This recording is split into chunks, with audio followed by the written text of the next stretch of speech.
Quando o ser humano está com a razão, Deus é o seu advogado. Ninguém vence o ser humano quando ele tem razão. Quem tem razão, forte ou fraco, vence sempre. Much more than this, I did it my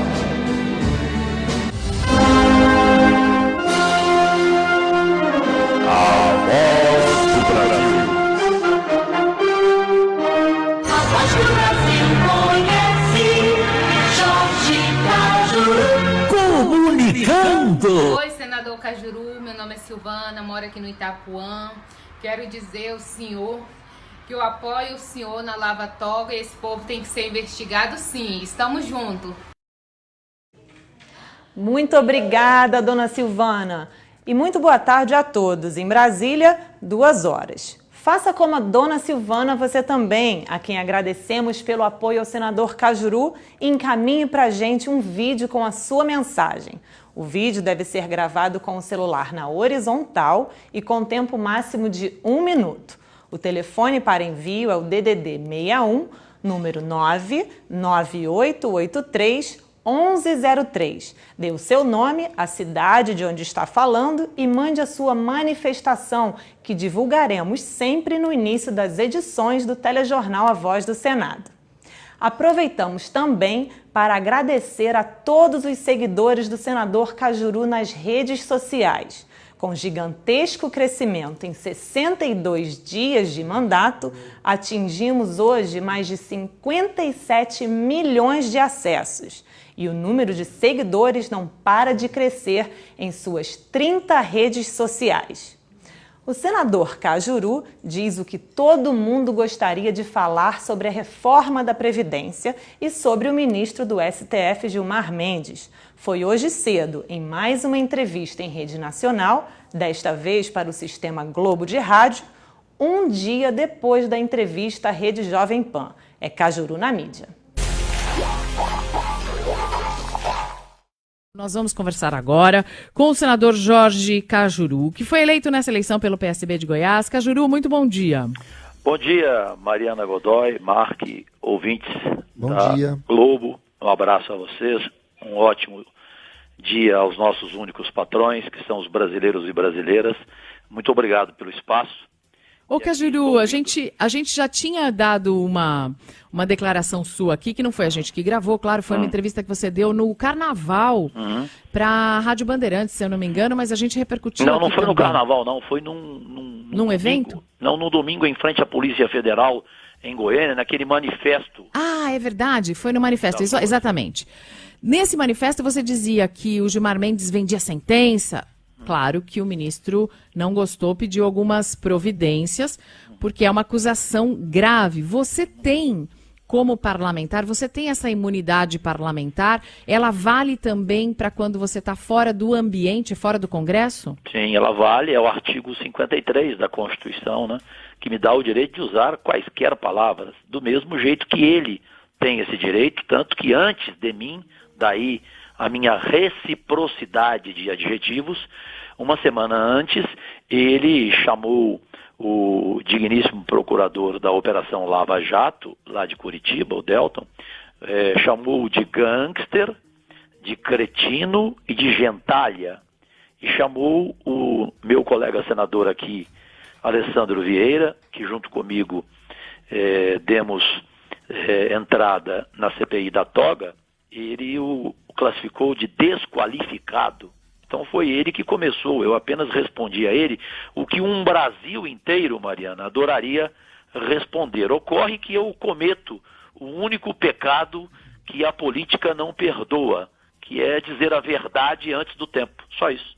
Ô Cajuru, quando o Gilmar Mendes foi tão contundente assim, foi tão incisivo nessas críticas ao Deltan Dallagnol, a outros procuradores, inclusive, que foram criticados pelo ministro, ele estava fazendo uma reação à maneira como a Lava Jato trabalha e algumas questões que ele considera que são impróprias, né? Essa CPI da Lava Toga, ela vai ter andamento? Porque ela já morreu no Senado?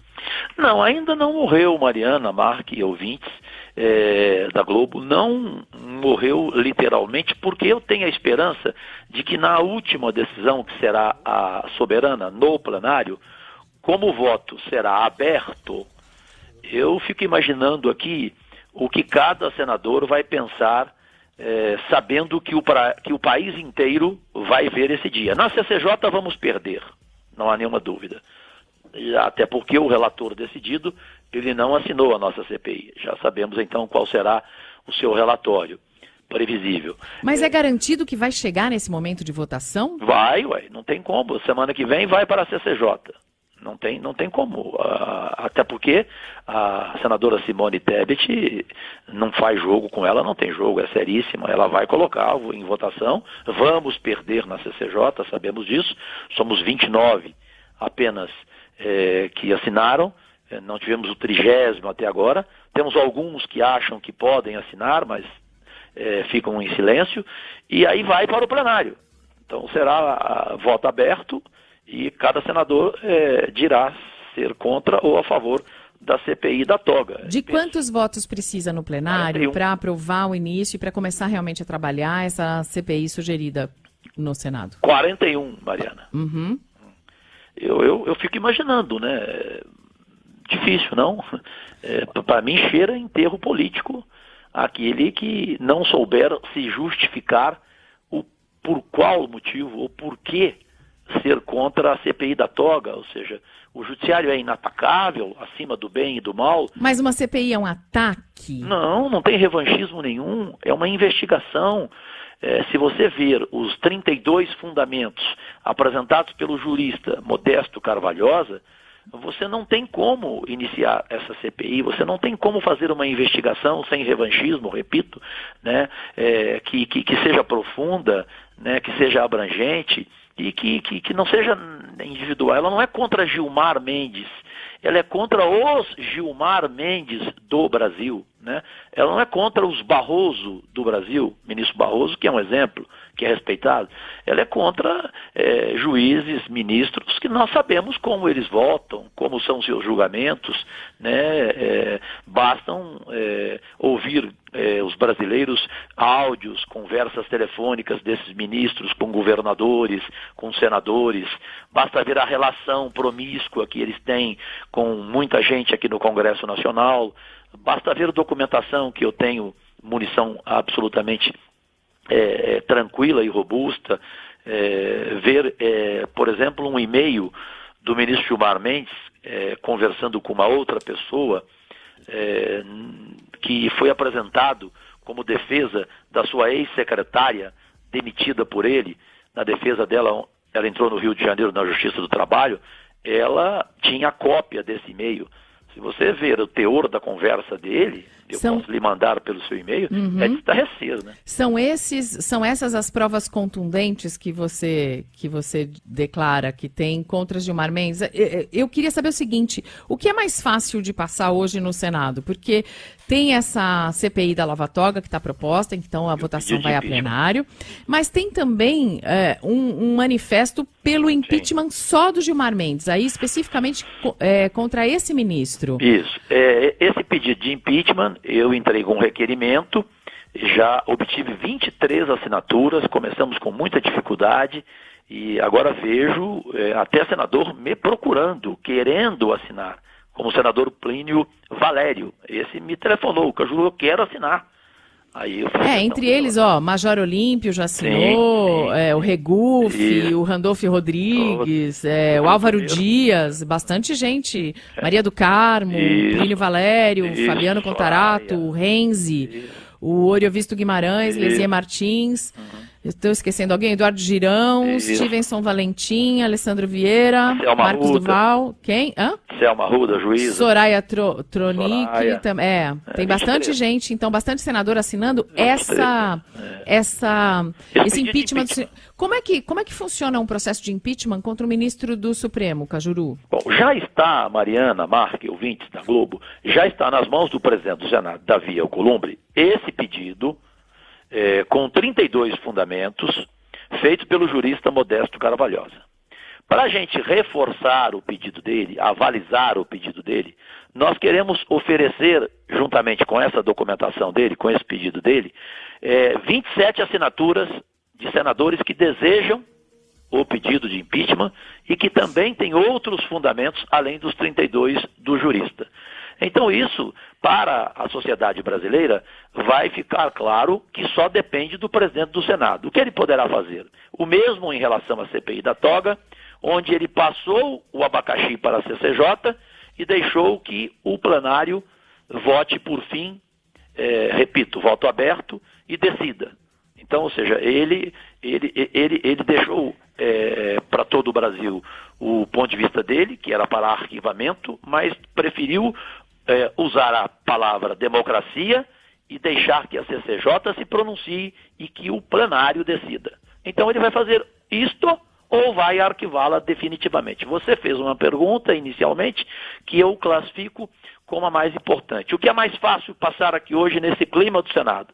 É mais fácil, muito mais fácil, passar o impeachment, o pedido de impeachment do Gilmar Mendes do que a CPI da toga. Porque o governo não quer. Uhum.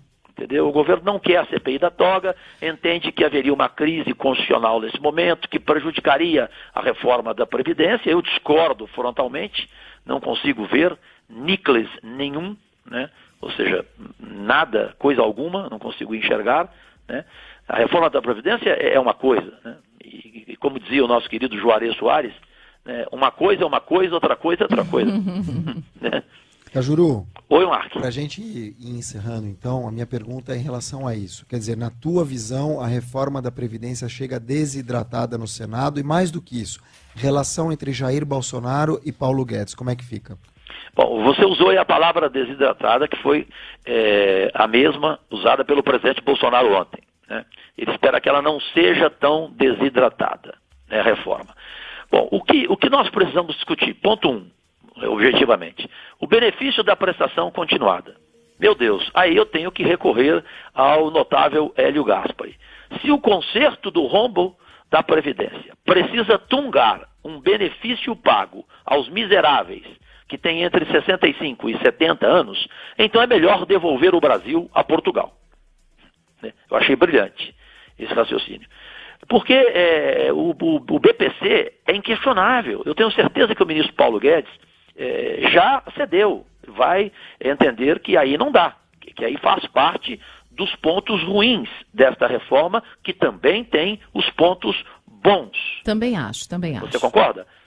E aí vem as exigências de aumento de idade para a aposentadoria, o aumento do tempo de contribuição, né? E a questão do segurado, né? Temos que discutir melhor a questão do FGTS.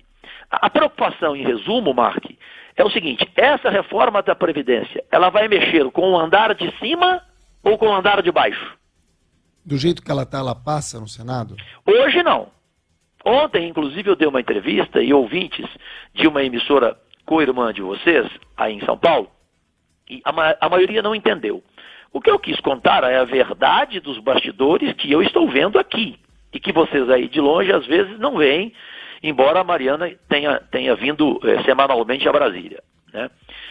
Se você ficar aqui, você vai sentir o quê? Hoje o clima está ruim, porque a vinda do ministro Paulo Guedes na semana passada em audiência pública contrariou muitos senadores. A mim não.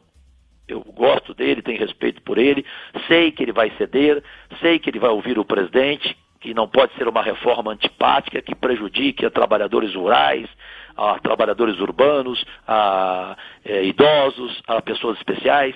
Sei que ele vai ceder, né, que ele reconhece que há acertos e desacertos nessa reforma.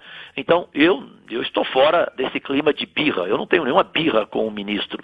E penso que o senador tem que votar pensando no país, pensando no eleitorado dele, pensando no brasileiro, pensando na população mais carente. Então, birra, mas que há um clima ruim hoje, há. Então, ontem eu perguntei ao senador Álvaro Dias e outros que estavam comigo, Regufe, Lazia Martins, no momento lá do plenário de segunda-feira, que normalmente é vazio. Diz, para vocês, hoje, se formos votar aqui essa semana, passa? Não, Cajuru. Nenhum disse sim. Por quê? Porque há esse clima né, uns com birra do ministro, que é duro, que veio aqui, tratou todo mundo bem, mas ele é duro, ele é firme, né? Ele não é de fazer média. E o outro lado é qual? O outro lado é que nós, senadores, não estamos sentindo por parte do governo ainda a conscientização de reconhecer os erros que o Brasil inteiro está comentando e que as maiores autoridades, né, não só jornalistas, como juristas, como sociólogos, todos que conhecem bem da reforma da Previdência, o Berzoini, que esteve aqui, o Ricardo Neri, que esteve aqui numa audiência que eu participei na Comissão de Assuntos Econômicos, que a gente não está sentindo por parte do governo uma definição. A gente só fica ouvindo o presidente falar, olha, que não seja desidratada, que seja enxuta, que respeite a população mais carente, sim, mas precisamos ouvir isso do ministro Paulo Guedes, porque ele tem carta branca. A verdade é essa, o presidente deu a ele carta branca. Eu não vejo que vai haver clima ruim entre eles. Eu vejo um consenso entre os dois. Agora é preciso ter o consenso deles com essa casa aqui. Porque é ela quem vai decidir. É o Congresso quem decide. Perfeito? Jorge Cajuru, senador pelo PSB do estado de Goiás, muito obrigada pela participação aqui no Café. Bom trabalho aí em Brasília, eu sei que você começa cedo. Obrigado, Cajuru. Prazer. Próprias e semelhantes do pacote anticrime do ministro Sérgio Moro. São 3 projetos para os quais já foram escolhidos os 3 relatores na Comissão de Constituição e Justiça. A ideia é fazer a tramitação do pacote anticrime no Senado antes, a fim que a Câmara dos Deputados fique liberada para debater a reforma da Previdência. Agora uma notícia sobre a Justiça em Goiás. O juiz Jaceir Coelho de Alcântara emitiu resolução em que diz não ter condições para marcar o julgamento dos 5 acusados de matar o radialista Valério Luiz de Oliveira. Segundo o magistrado, a falta de estrutura na comarca para a realização da sessão de um caso, abre aspas, de enorme repercussão, fecha aspas. O radialista Valério foi morto em 2012, após sair do trabalho em uma rádio de Goiânia. Responde pelo crime o empresário e ex-presidente do Atlético de Goiás, Maurício Borges Sampaio, e mais 4 acusados. Em nota, o diretor do foro goiano, juiz Paulo César Alves das Neves, contra-argumentou.